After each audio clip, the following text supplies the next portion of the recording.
എന്തിന് കരയണത് അമ്മേൻ്റെ സ്വത്തുമണി?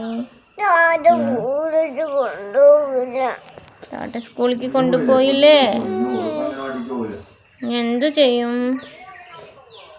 അതിന് കണ്ണന് ബാഗില്ലല്ലോ. അപ്പോഴോ? ബാഗ് വേണ്ടേ കണ്ണാ?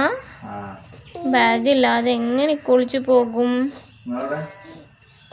എങ്ങനെ ചൊളിച്ചു പോകും എൻ്റെ കുട്ടി? കുട വേണ്ടേ? ബുക്ക് വേണ്ടേ? പേന വേണ്ടേ? ഇതൊക്കെ ഉണ്ടെങ്കിലല്ലേ കുളിച്ച് കയറ്റുള്ളൂ.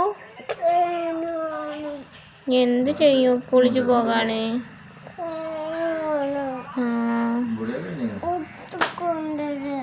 എടുത്തുകൊണ്ടേ കുളിച്ചു പോകാനോ?